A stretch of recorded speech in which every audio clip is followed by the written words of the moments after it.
On ne sait pas.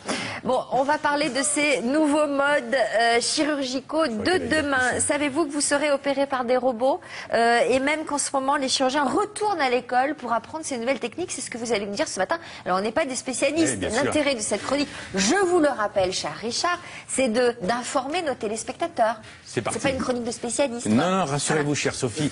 Et on en parle ce matin parce que 6 millions de personnes, plus de 6 millions de personnes se font opérer chaque année. Et la chirurgie est en train de faire, et les chirurgiens font leur révolution culturelle. Tout change, vous l'avez dit, robot, mais aussi on opère sans ouvrir, c'est-à-dire qu'on rentre par les voies naturelles pour opérer telle ou telle personne. Donc ça, c'est une réalité. Donc là, ça concerne quand même du monde. Là, par exemple, dans le cerveau, on rentre par la bouche et on va opérer au niveau de l'estomac. On rentre par d'autres zones et on va opérer une vésicule biliaire. Donc ça concerne les gens et c'est de plus en plus sécure, beaucoup plus de sécurité. Tout a changé. Et en fin de compte, tout a changé parce qu'il y a des technologies qui progressent, mais aussi parce qu'en 2001, on va voir des images, un médecin, le premier au monde, a réussi à opérer à distance entre New York et Strasbourg. Et il a démontré que c'était possible avec les nouvelles technologies de faire des choses incroyables. C'est le professeur Jacques Marescot qu'on avait reçu ici sur ce plateau et qui a dit, ben voilà, maintenant la chirurgie elle a changé, c'est fini, on n'opère plus les grandes incisions, c'est terminé, il faut trouver des techniques beaucoup plus,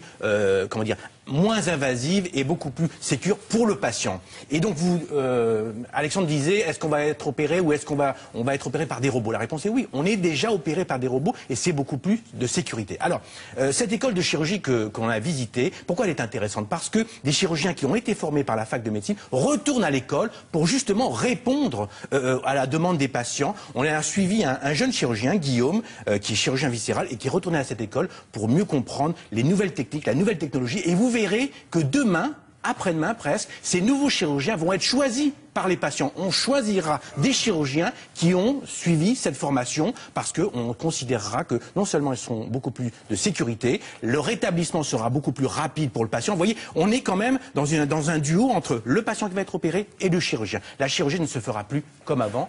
Pourquoi plus on récupérera beaucoup plus vite? Parce qu'on n'aura pas de grande ouverture, de grandes incisions. Il n'y a plus de grande ouverture, comme je le disais. Maintenant, on opère en limitant l'incision, peut-être parfois sans ouvrir. On a des robots, on a des assistances ordinateurs, et tout ça va considérablement changer la donne. 6 500 000 personnes qui chaque année se font opérer. Alors, on va voir ce reportage. Je voudrais juste revenir sur les plaques à induction. Effectivement, non, mais on confirme qu'il y a des ondes électromagnétiques qui pourraient être contre-indiqué lorsque l'on porte un pacemaker. Voilà, absolument. Ce qui pourrait provoquer des interférences. D'accord, donc c'est un truc que je vais faire et que je vais suivre. Alors, pour en revenir à cette école de chirurgie, effectivement, je vous propose tout de suite de découvrir en plein Paris cette nouvelle école de la chirurgie. On est au cœur de Paris, devant la faculté de médecine, avec Guillaume Porcher, qui est chirurgien, ce qui explique notre tenue. Guillaume va se former à cette nouvelle chirurgie très sophistiquée. C'est bien ça? Exactement. C'est vrai que même quand on est chirurgien installé, il faut pouvoir mettre à jour ses pratiques médicales et la vidéochirurgie fait partie de ça. Alors justement, on va commencer tout de suite par un cours en amphi. Faut y aller, hein, il faut pas tarder. Allez. J'ai créé cette école il y a un peu moins de 10 ans, à la demande d'un certain nombre de chirurgiens qui, voyant les nouvelles technologies moins agressives, on n'ouvre plus, mais on utilise des petits tubes pour passer les instruments, demandaient à se former. C'est à partir de là que nous avons mis au point toute cette organisation pour former les chirurgiens qui exerçaient déjà leur métier et aujourd'hui pour former les plus jeunes. Et voilà, premier atelier, Guillaume, le robot chirurgical. Alors on le voit ici, hein, ces bras articulés qui facilitent le travail du chirurgien. Il y en a de plus en plus et ces robots sont pilotés par cette station. Tout à fait, Richard. En plus, pour moi, c'est la première fois de... C'est la première fois que vous utilisez ça? Tout à fait, oui. Et bien, vous êtes là pour apprendre, hein. Alors dites-moi, vous êtes le formateur, dans combien de temps il sera prêt pour opérer avec ce robot? Je pense que s'il pratique régulièrement, après plusieurs dizaines de cas réalisés à la fois en modèle et en patient réel, il pourra être opérationnel pour lui et surtout pour ses patients. Après le robot, on est face à une maquette, un simulateur de quelqu'un qui a eu un traumatisme. Et j'imagine qu'il va être opéré. On va pouvoir s'entraîner avec Guillaume sur la survenue d'événements qui sont heureusement très rares mais qui peuvent intervenir au bloc. Un choc, une hémorragie, etc. Donc on va voir si tous les deux nous travaillons bien pour prendre en charge cet accident qui était redouté. Là d'un seul coup il y a un problème. Voilà, ça c'est la fibrillation, on arrête. Il n'y a plus de pouls. Voilà, donc là il faut le masser. Allez, masse-le. Vas-y, masse-le. Choc. Voilà, remasse. Super, il est reparti en sinusale. Bravo Richard. Quelqu'un peut m'éponger?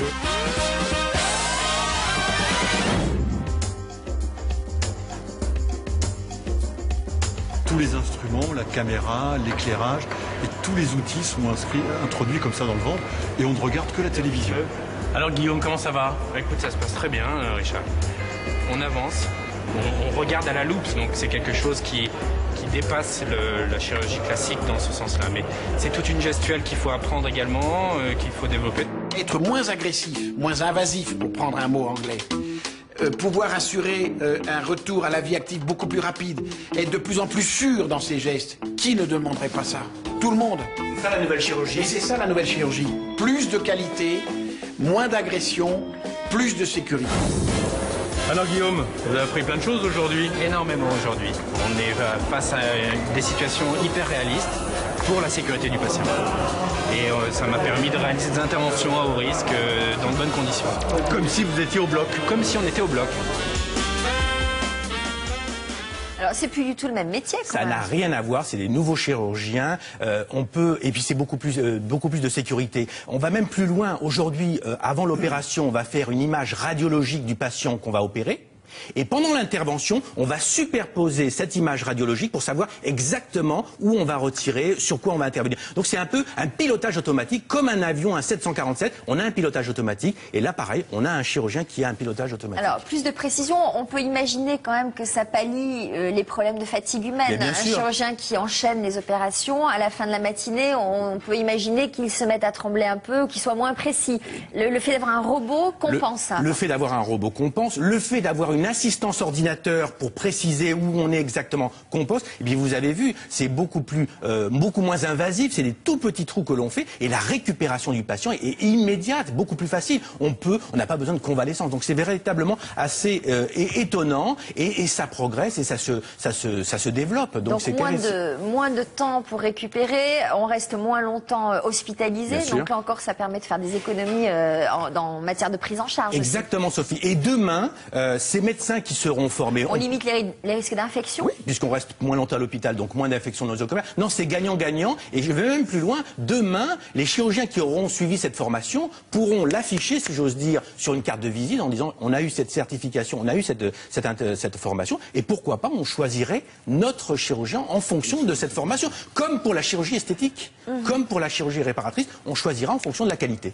D'accord. Et les journalistes qui ont présenté cette chronique avec cette nouvelle chirurgie, ils vont l'afficher aussi? Exactement. Alexandre. Écoutez, étonnamment, au standard, personne n'a peur des robots et tout le monde accepterait volontiers de se faire opérer. Il y a des témoignages comme Liliane en Suisse qui nous dit « Moi, je me fais opérer par un robot, pas de problème, je suis déjà passé 34 fois sur le billard, donc 4 grosses erreurs qui m'ont handicapé à vie et je préfère me faire opérer par un robot, ça m'évitera de voir la tête du chirurgien, désolé, après. » Bon, c'est peut-être un petit cas... mais c'est un vrai témoignage. Également, Irène de Toulouse qui nous dit, en revanche, c'est intéressant, elle nous dit c'est une mutation technologique et culturelle, surtout, et c'est incroyable. Et elle me dit, si en arrivant à la salle d'opération, j'aperçois la tête du professeur Maresco, et si je dois lui parler à travers un écran, il faut vraiment que j'ai ultra confiance en lui et en la technologie, ce qui est vrai. Autre question, et là vous allez pouvoir répondre Richard, Pascaline Decamp qui nous dit, est-ce qu'à terme ça va faire baisser ou augmenter le prix d'une opération chirurgicale? La technologie, de toute façon, des nouvelles technologies est générateur de dépenses de santé. Là-dessus, on ne peut pas dire que ça va diminuer. En revanche, ce qui va diminuer, c'est les coûts induits, c'est-à-dire la récupération du patient, elle sera beaucoup plus rapide. Donc il y a véritablement un effet là-dessus important. Et puis je vais même plus loin, pour les patients qui vont être opérés, en respectant des procédures très précises, eh bien il y aura beaucoup moins de risques, et ça c'est important. On est sur la qualité, comme dans une industrie. On est dans la qualité. Moins de risques d'infection, puisque pas de plaie, moins longtemps prise en charge à l'hôpital, donc évidemment ça limite les coûts. Exactement. Merci cher Richard.